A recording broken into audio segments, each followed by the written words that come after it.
A chilling life and death drama at the World Trade Center in New York City. A massive explosion in an underground garage. At least 7 are dead, as many as 500 or more injured. Tens of thousands struggle to escape through smoke-filled stairwells. And everybody's stuck in the stairs. I mean, everybody could have died. Could it be international terrorism? We'll ask FBI Director William Sessions. And every parent's nightmare. Your child trapped high in a smoke-choked skyscraper. We'll have the story of 2 kindergarten classes who made it out alive. This is a CBS News special report. From CBS News headquarters in New York, here is Dan Rather. Good evening. There is still no official word on what caused the lunchtime explosion beneath the Twin Towers of the World Trade Center here in New York City, but all indications are it was a car bomb. No one is saying who might have planted it. But to be safe, security has been tightened around the U.S. Capitol building in Washington, D.C., at major airports in the New York area and in some other places. The explosion tore through an underground parking garage used by the Secret Service, spreading smoke and fear through one of the tallest and most crowded business centers on the planet. Correspondent Scott Pelley is live tonight at the 110-story World Trade Center in downtown Manhattan. Scott? Dan, at least 7 dead, 600 injured, many of them hurt in the bomb blast itself, others suffering from smoke inhalation. Authorities will not confirm this publicly tonight, but federal agents have told CBS News they believe it was a bomb. They think so because of the extensive blast damage in the garage itself and also because of evidence of extremely high heat in the blast area. When it happened, many people in the World Trade Center were on their way to lunch. There had been no threat, no warning. The whole building shook, and then the lights went out. So we had to walk down from the 31st floor. Something exploded. We heard a tremendous explosion. The entire building shook. We weren't moving. It was getting smokier. A lot of carbon in the smoke, and I don't know, it didn't look good. The explosion hit just after noon and shook the entire city block.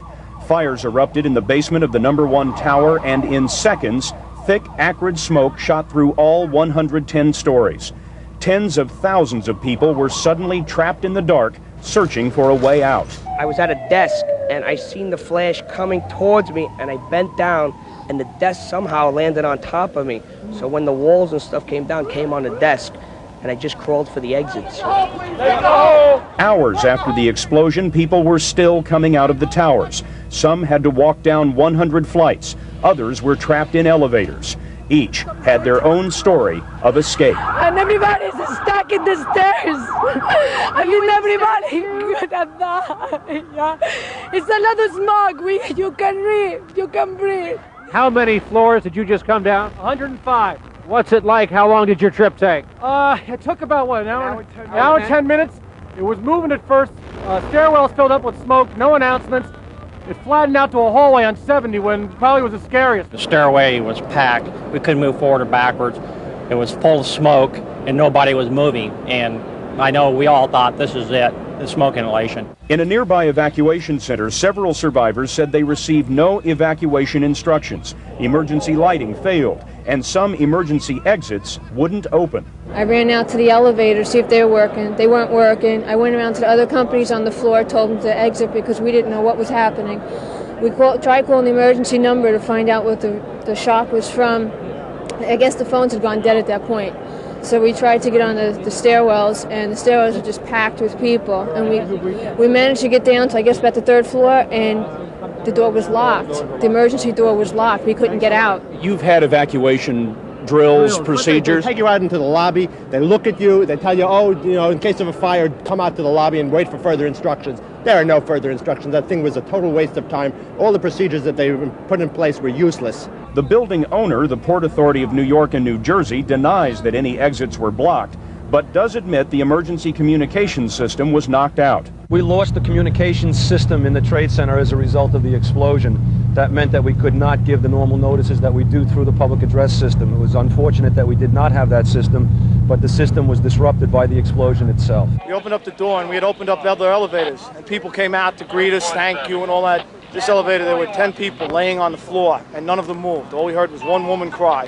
The shape they came out in, we had to carry some of them out. We had them on. Each and every one of them out of the elevator. We had them on oxygen immediately, and then we gave our own Scott masks, and that's what they used to breathe. It was, I hadn't seen anything like it. The bomb ripped through 3 floors of the parking garage, sending the ceiling of the subway station below crashing onto commuters. Tonight, the buildings are said to be structurally sound, but engineers will have to reinforce the parking garage before police can investigate the bomb crater. At this hour, the power is back on in both towers of the World Trade Center.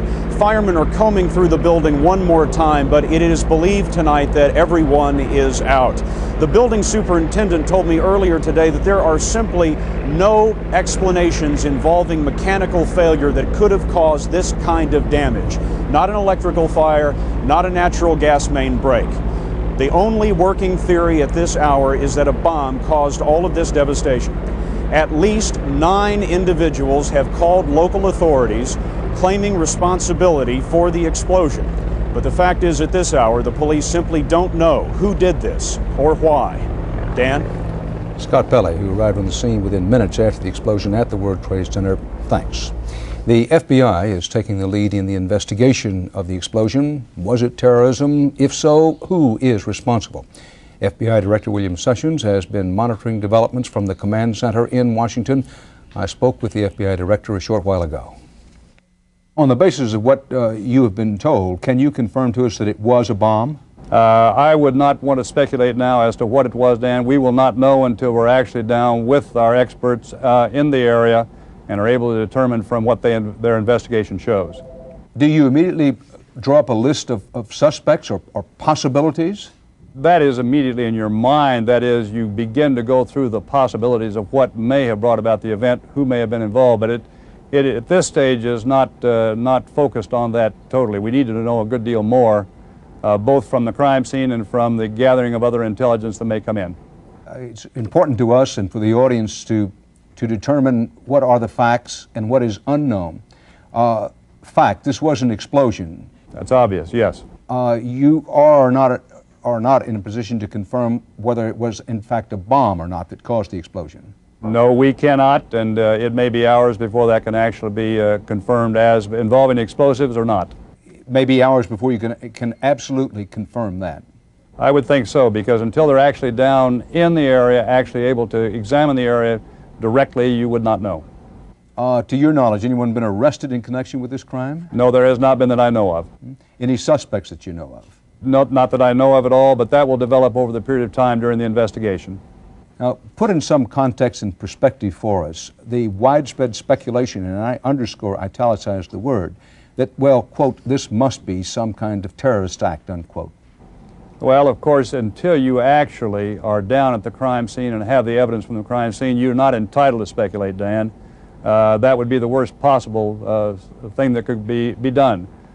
We prepare for these events to investigate them fully and carefully, and therefore speculation has no place in it until you actually, no place in it at all. You must go on the basis of what you're able to find from the evidence of the scene. Mr. Director, in your opinion, what's the most important thing for the public at large to know about this case at this hour? Well, I think it's not unlike our situation during Desert Storm and Desert Shield. We were concerned that there might be acts that would either be terroristic in nature or would cause panic in the public. And I think the public ought to react, that the investigation will be carried out fully, completely, competently by all the investigative agencies that are involved, and that the Bureau will do exactly that as well. But the FBI is the lead investigative agency if it's determined this is a terrorist act? It will, in fact, be the lead agency if the belief is that it is a terrorist act. That's correct. Mr. Director, thank you very much. I appreciate you taking the time. Thank you, Dan. Good to talk with you. FBI Director Judge William Sessions. For 2 kindergarten classes, this day began with a much-anticipated field trip to the top of the World Trade Center. It became the scare of a lifetime for them and their worried parents. Correspondent Giselle Fernandez has the story of the youngest survivors. In freezing temperatures, exhausted rescue crews grew increasingly frustrated as they worked late into the evening. Hours were passing and still handicapped adults, pregnant women, and children remained trapped high above Manhattan. We kept them on the top floor so we were sure the best way to evacuate them downstairs. All night long, survivors traumatized by the ordeal slowly emerged from high floors. But authorities were worried about 200 children, most of them kindergartners, who came to visit and ended up trapped for hours. Myself and Jerry Bonner went all the way to the observation deck on That's the what, top 110 floor. floors? 110 floors. The elevators still were broken, so gently, firefighters led the 5- and 6-year-olds down endless flights of dark stairwells. We basically held their hand and escorted them down the stairs. That was a problem. There must have been 60 first and second graders, that many kids in a completely dark stairwell. It was a dangerous situation. As the kids finally emerged from the towers, many were confused and frightened, but there were also a lot of smiles. They were very happy to see us. Some kids were upset. They worried about their parents. And their parents were obviously anxious to see them. In Brooklyn, mothers and fathers frantic all day cheered their children's return in an emotional reunion. Sharon! Smell like smoke. Someone told me that it was dark in there. Was it dark? Yeah. And what did you do for all that time? Were you guys singing? What did you sing? I heard you were singing songs and stuff. We were singing a lot of songs. And we prayed. That was my first trip and my last trip. You know, I'm never going to go again. Parents credited firefighters for being the first to reach them and called them heroes. And would you call yourself a hero for climbing 110 flights of stairs? Part of a day's work. While this was a day of tragedy for many families in the metropolitan area, it was also a day that produced countless heroes. Some firefighters said rescuing the children was a highlight, but just one of hundreds of success stories. Giselle Fernandez, CBS News, New York. We'll have more of our CBS News special report in a moment. Coming up next, a mother-to-be on the job at the top of the tower. She'll tell us the story of her dramatic rescue by air. So stay here with us.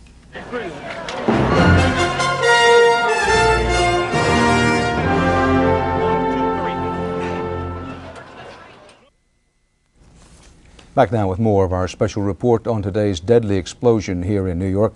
The blast shook a city landmark literally to its foundations. At 1,350 feet, the World Trade Center's twin 110-story towers were the world's tallest buildings when they opened 20 years ago. They are now the second tallest behind the Sears Tower in Chicago. The explosion at the World Trade Center went off below the Twin Towers, punching a 180-foot hole in the wall of an underground parking garage and 60-foot crater in the floor. The force of the blast reached down to the commuter train station below the garage. The ceiling of the train station collapsed on waiting passengers while thick smoke rose up through the skyscrapers.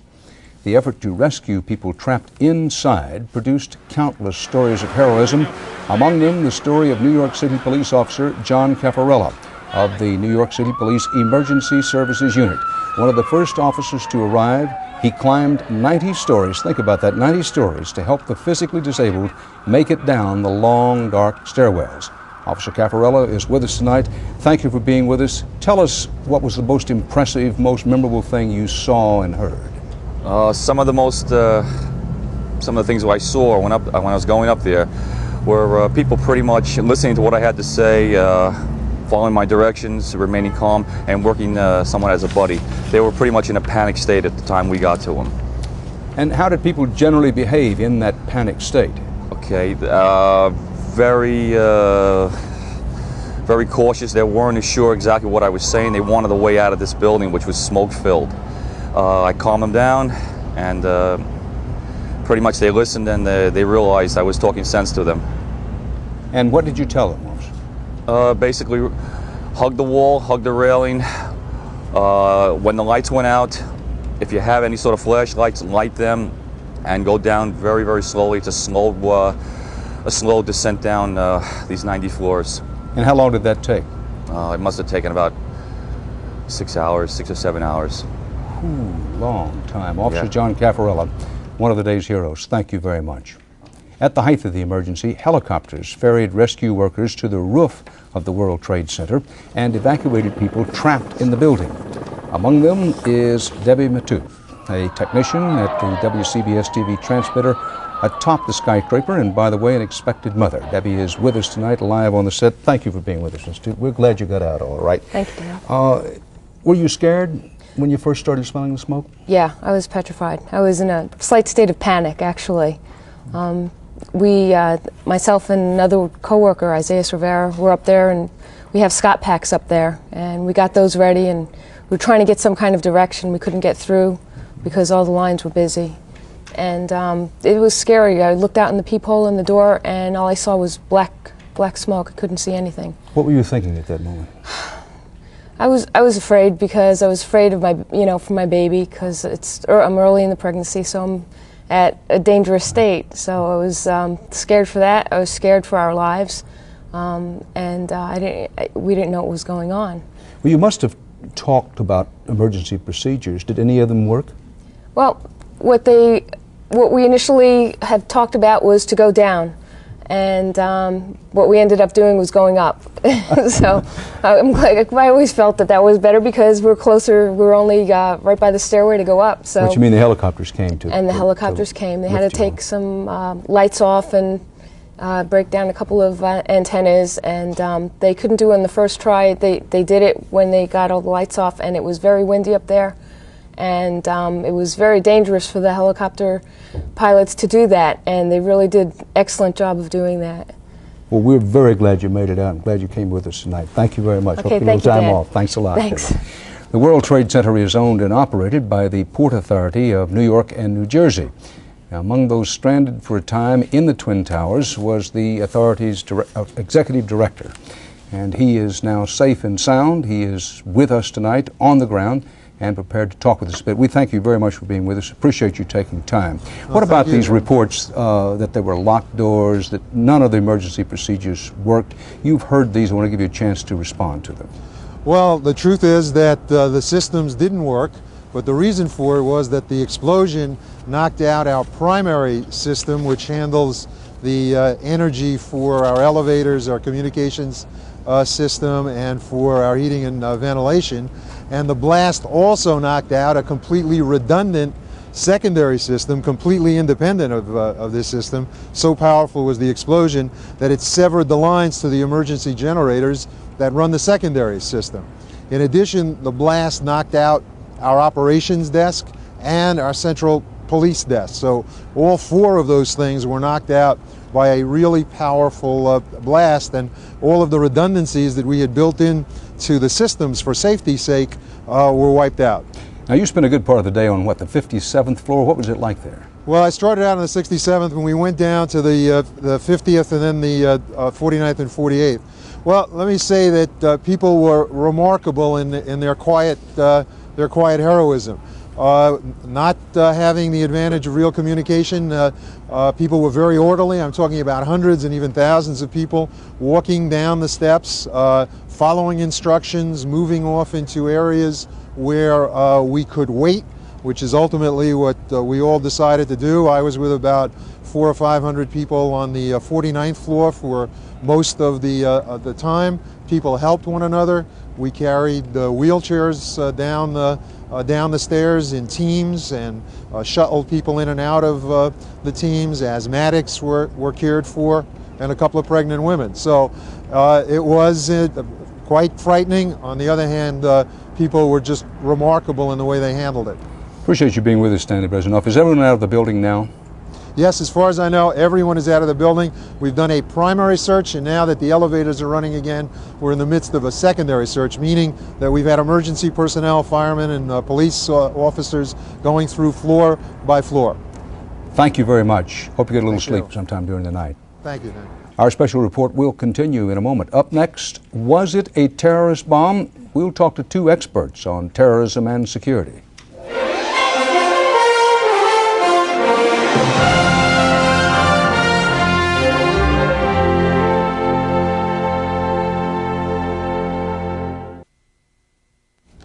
Picking up now with our live CBS News special report on the World Trade Center explosion here in New York City.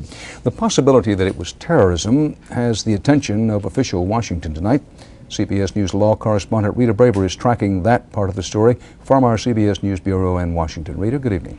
Good evening, Dan. The main investigation into what happened at the World Trade Center will be conducted by a joint terrorism task force of the New York City Police and the FBI, along with a special bomb unit of the Federal Bureau of Alcohol, Tobacco, and Firearms.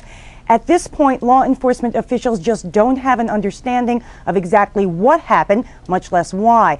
But since first indications are that the damage was due to a bomb, and that could mean terrorism, they are taking the only precautions that they can. Security has been tightened at airports around New York City and in Washington, D.C. at the U.S. Capitol. Inside the FBI, the command center is being staffed around the clock. Intelligence agents will be in touch with their counterparts anywhere and everywhere, reaching out to sources who can help them find any hints, any links to the Trade Center disaster. But the best hope for figuring out what happened will be at the scene of the explosion. Things have been sealed up for the night because the area is too dangerous to work in. But tomorrow, crews will begin the tedious but crucial task of sifting through all that debris. And since they do believe the blast came from a bomb, they'll be looking for what's known as the signature of the bomb maker. Any wires, any devices, materials that have been found at previous bomb sites anywhere in the whole world that could be a clue into who could have plotted such a vicious attack, Dan.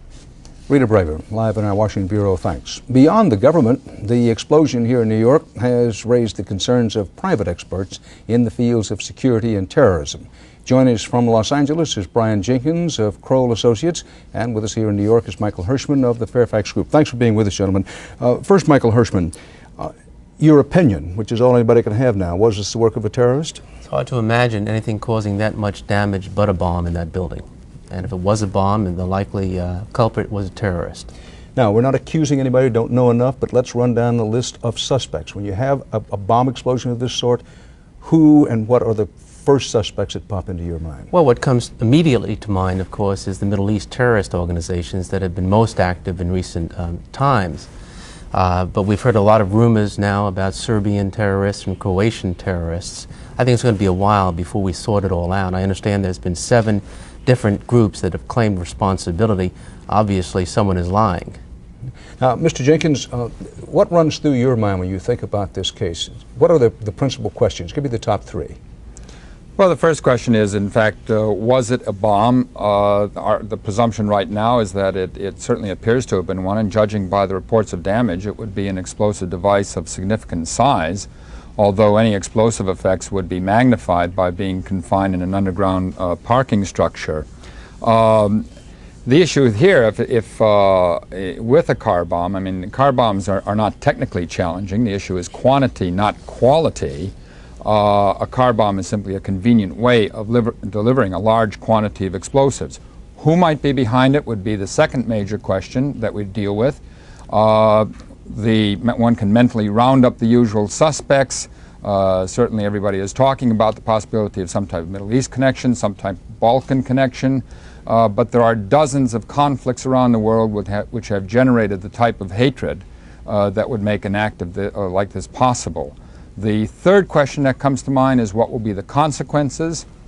The fact is that it is virtually impossible to prevent bombs from going off in public places, although I suspect in the coming days we will certainly hear demands to do so. Certainly the alarm level is raised and everybody's security is going to go up at least 1 notch. Michael Hirschman, what are the chances of catching the bomber? Well, we've had a pretty good success rate in catching bombers in the past. In fact, just yesterday a jury was chosen to try a former member of the Black September Palestinian organization who planted 3 car bombs in the 1970s here in New York City. He was finally caught in Italy in 1991 and extradited to the United States. Mr. Jenkins, you said it's almost impossible to prevent this sort of thing. Are we now likely, in your opinion, to see an upsurge in this kind of crime? Well, an event like this, if in fact it turns out to be a bomb, inevitably has a certain inspirational quality, whether that inspiration will be limited to 100 stupid hoaxes or whether it will produce smaller echoes in terms of actual bombings, is impossible to say. I mean, the history of political violence of this type, if it turns out to be that, suggests that the probability of the second event is greater than the probability of the first, whatever the probability of the first event is. Now, you raised the question of whether this was in fact a bomb. Is there any doubt in your mind that it was a bomb given the size of the explosion? Well, I don't know of any other working hypothesis. I mean, other things that cross people's mind in a situation like this that could cause massive destruction would be something connected with gas mains or electrical transformers. But no one has yet raised that as an issue, so I think it's just being a hard-nosed analyst that is preventing me from making the final jump into saying, yes, it is a bomb. I'd like to know a bit more. We're just about out of time, but Michael Hirschman, your guess, this is all anybody can do. Is this going to be solved quickly? No, it's going to take some time, and in fact I think it'll be some hours or even some days yet before they can positively identify the cause of the explosion, much less determine who did it. Gentlemen, thank you very much. Appreciate you being with us. So, the story of this hour. The lights are back on tonight at the big World Trade Center in New York, but authorities are still in the dark about a possible motive for what is believed to be a massive car bomb blast, a really huge one. At least 7 people were killed, as many as 500 possibly more injured in one way or another. The blast through a parking lot used by the Secret Service tore it apart. Security has been tightened up at the New York airports, the U.S. Capitol building in Washington, D.C., and other places. And there are jitters among many Americans who thought and hoped that it couldn't happen here. CBS News will keep you up to date on this story throughout the weekend. For now, Dan Rather in New York. Thanks for being with us. Good night.